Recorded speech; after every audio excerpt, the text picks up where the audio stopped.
Il y a plein de moments où on a l'impression que la vie est une fantaisie. Vous n'avez pas l'impression? Quels sont les moments les plus fantaisistes pour vous? Je vous laisse quelques secondes pour y réfléchir et après je vais vous dire ce que moi je pense. Enfin, ce que je pense, hein. Le moi-je, c'est très prétentieux. Pardon. Un de ces moments-là, c'est quand vous conduisez sur la neige. Vous n'avez pas l'impression?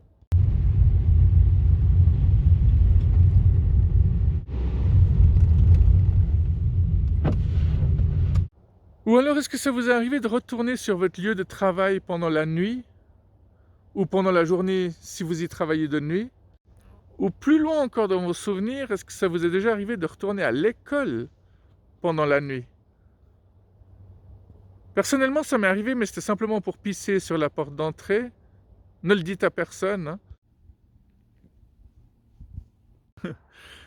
T'as vu, t'as dit pisser sur une porte et puis le monteur, il met une image de pisse sur la neige, quoi. C'est là qu'on voit que c'est vraiment pas un pro, quoi. Un autre de ces moments fantaisistes, c'est quand vous déménagez et que vous voyez votre maison ou votre appartement pour la dernière fois. Ça vous arrive aussi de repenser à des personnes que vous avez vues pour la dernière fois? Des amis qui sont partis vivre dans un autre pays? Ou alors est-ce qu'il vous arrive de repenser à des personnes décédées en vous disant que vous auriez pu les voir encore une dernière fois? Les revoir encore une fois avant qu'ils ne partent? Comment vous vous sentez quand vous vous réveillez après avoir dormi pendant très très longtemps? Ça vous est arrivé de dormir pendant 10 heures, 12 heures, 14 heures, tellement vous deviez récupérer?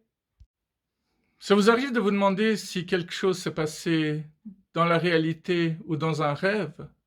Oui, parce qu'on a tendance à oublier nos rêves assez rapidement, mais parfois quand les rêves sont ultra réalistes, on peut vraiment se poser la question du est-ce que ça s'est réellement produit ou pas? Il y a des gens qui n'ont jamais vu de neige de toute leur vie, et il y a des individus qui rêvent de ne plus jamais en revoir. C'est là qu'on voit qu'on n'est pas égaux, quoi. Les gens qui se battent pour l'égalité, ben, ils ont perdu d'avance. Bon, je pourrais arrêter la vidéo là, mais si vous avez envie que je vous parle d'autre chose, on peut. Par exemple, je peux vous parler de tous ces moments où la vie et le temps ne paraissent pas réels. Par exemple, quand vous vous douchez à 3 heures du matin, c'est un moment totalement surréaliste, non? Et à l'époque où vous alliez à l'école, les premiers jours d'école juste après les grandes vacances, est-ce que ça paraissait réel pour vous? C'est comme le premier jour de travail, quand vous venez d'être embauché et que vous commencez. Quand vous vous réveillez dans un lit différent, que ce soit le vôtre, celui d'un ami, celui d'une amie. Non, non, non, non, j'ai pas parlé de Dune, hein. C'est ni un film qui m'intéresse, ni un livre qui m'intéresse. C'est très dommage, je sais. Pour en revenir à l'école, quand vous passez des années plus tard à côté de votre ancienne école ou de votre ancien lycée, c'est aussi des moments où la vie ne paraît pas réelle. Et quand soudain une odeur vous chatouille les narines et que c'était une odeur de votre enfance, qu'est-ce que ça vous fait? Hein? Beaucoup de souvenirs qui reviennent d'un coup, ultra rapidement. Quand vous allez aux toilettes d'un établissement de nuit, c'est aussi assez étrange. Bon, vous avez l'habitude d'aller aux toilettes des restaurants pendant qu'il fait nuit, ça c'est autre chose. Quand vous regardez un coucher de soleil ou un lever de soleil, magique.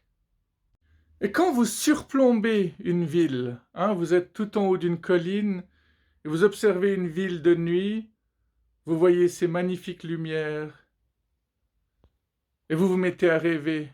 De la même manière que vous rêvez quand vous vous couchez sur l'herbe et que vous regardez les étoiles. Oui, la nuit est très surprenante. Quand vous êtes dans un hôpital de nuit, un moment surréaliste aussi. Sauf si c'est vous le patient. Ou alors l'infirmier, l'infirmière de garde, tout ce personnel-là, eux, ils ont l'habitude, hein. Donc ils comprennent pas trop mes vidéos, en général, de toute manière. Sauf s'ils ont un sens de l'humour extraordinaire, évidemment. Toujours de nuit, quand vous êtes en train de vous promener, que vous marchez pour rentrer chez vous et qu'il n'y a personne d'autre dans les rues. Bon, si rien de dangereux ne se passe, c'est magique. Par contre, si quelqu'un vous suit, courez, quoi. Ou alors soyez extrêmement menaçant sur la défensive pour que ce soit lui qui se mette à courir. Mais à courir dans l'autre sens, hein, pas dans votre direction. C'est un peu un sentiment similaire qui vous prend quand vous êtes en train de conduire très tôt le matin et qu'il n'y a personne sur les routes, qu'il n'y a personne non plus sur les trottoirs. Tu sais, c'est le moment où même les travailleuses du sexe ont disparu, quoi. Mais tous les lieux de travail de nuit, quand il n'y a aucun de vos collègues, c'est des moments extraordinaires. Sauf si vous détestez votre boulot, évidemment, ce qui est fortement, certainement le cas, qui est fortement le cas. Point final. Et sinon, vous aimez conduire sous la pluie, de nuit? Personnellement, je trouve que c'est pas un des moments les plus faciles, hein, pour conduire. En plus, il y a le reflet des lampadaires sur l'eau par terre, ce qui fait que tu vois pas grand-chose au final.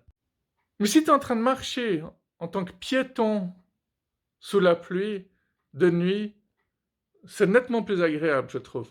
Oui, oui, sauf si à la bise, évidemment. La bise, c'est chiant partout, quoi, tout le temps. Je vous parlais des couchers de soleil. Est-ce que vous en avez déjà vu un depuis le hublot d'un avion? D'ailleurs, est-ce que vous êtes déjà allé à l'aéroport de nuit, quand il y a nettement moins de personnes? C'est troublant, n'est-ce pas? Pas forcément pour chacun d'entre vous, mais pour moi, ça l'est.